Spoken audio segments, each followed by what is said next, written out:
Great Scott. Great Scott. Great Scott.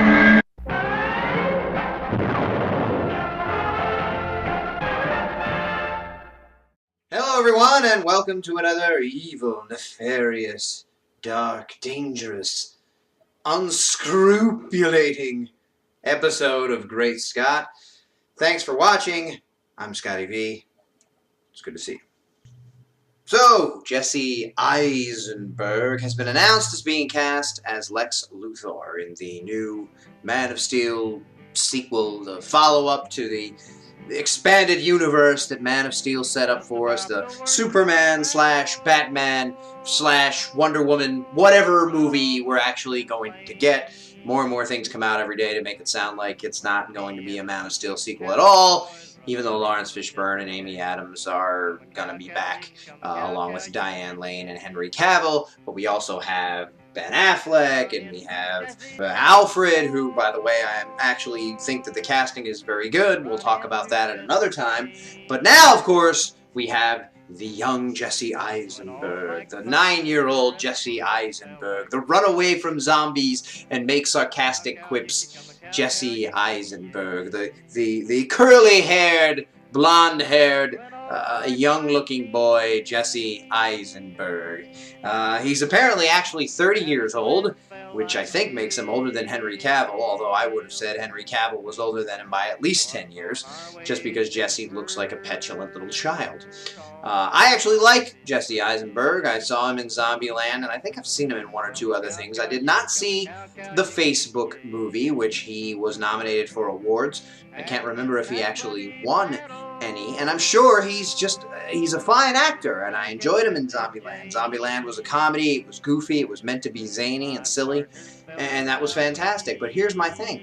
I really had hoped that we were finally going to get it right, you know, because I thought Man of Steel was really good, and even though people had some complaints about it, I thought, you know, with a sequel, with a follow-up, with a shared universe, with other things going on, we could really maybe fix some of the things people had a problem with. But then they kept adding character after character after character, and to me, the more characters you add, the more conflict you add, the more things you add, the less time you have for the character work, the actual in-depth stuff, the study that people were looking for, that would be about character as opposed to about plot and or action. So now we have Lex Luthor, which was the rumor all along. We had heard Joaquin Phoenix. We had heard Bryan Cranston, who strangely enough played a guy named Heisenberg, and now we have Jesse Eisenberg. And Deadline has come out and announced that there's been a quote from Zack Snyder about how happy he is to have somebody like Jesse Eisenberg playing the role, because we can finally delve into the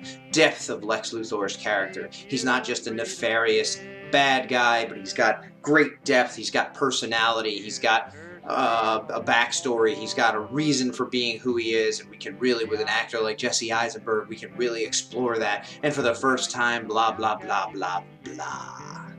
I felt this way when Smallville came out, because all the articles were Smallville finally delving into Clark Kent's past, and we finally see that Clark Kent is the man and Superman is the creation. Everybody always glazing over the Dean Cain show, which was one of the best portrayals of the characters. The action wasn't great, and it was corny at times, but the love story between Lois and Clark, the surrounding cast, the way they interacted, his parents, that kind of thing, did show us that Clark Kent was the man, and it only made sense because he had grown up with Earth parents, and now here we go again with them saying, finally, we can see. And we saw some of it on Smallville with Lex Luthor. I love the way Michael Rosenbaum and John Glover, the interplay there, and the way it showed how Lex Luthor got darker and darker, and he was trying to be a good guy, but he had issues and he had things going on. But it looks like, with the casting of somebody like Jesse Eisenberg, this tiny little, skinny little, young-looking kid, that we're going to go that route again, and we're going to be a Smallville knockoff, when I wasn't all that happy with most of the 10 years of Smallville. There was some of it I liked, and of course I'm not the only one they're trying to please, but that was a teeny bopper show on a teeny bopper network that took a different spin to look at the relationship between Clark and Lex, even though they never met when they were kids. There were some stories in the comics where what if they had, and at one point the continuity had them meeting when Clark was Superboy, which doesn't exist and didn't happen anymore at this point, but could happen again in the future, and that's fine. I'm not all that concerned about what they might change or how they might go about it, even though I still am wishing for a canon, continuity, comic book-based Superman project, and Man of Steel felt like it, even though they changed some things. And now I was kind of hoping that they would cast a more imposing and older looking. Yeah, Bryan Cranston, people were saying, was too old. Joaquin Phoenix, weird choice, but around the right age, I thought, or looked the right age and has the depth to play the character. I think Jesse Eisenberg can certainly play whatever it is they're going for, and I'm sure he'll be a fine choice for whatever it is they write. My issue is more that I was hoping that they would write something more like what I wanted to see. The bigger Lex, the businessman Lex, the really confident Lex, the superior Lex.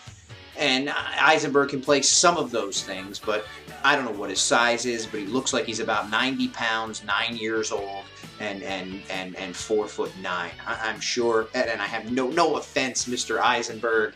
I liked you in Zombieland. You're a great actor. You've been nominated for awards, and that might be what they're going for. I did an episode not too long ago about how many Superman actors have actually been involved with awards or won awards or been in movies that have won awards, and that's a good way to go. We've got a great cast already. We're casting good people for the Batman parts. We've got Gal Gadot, who's kind of unproven at this point, but I think could be great. And Jesse Eisenberg's a great actor. It's really against type, and I think it seems to me to be not because of the acting, because I'm sure he can pull off whatever they write. He seems like a great actor, but for look and for style and for who I thought Lex Luthor would be, worst casting ever. Thanks everybody for watching, and remember,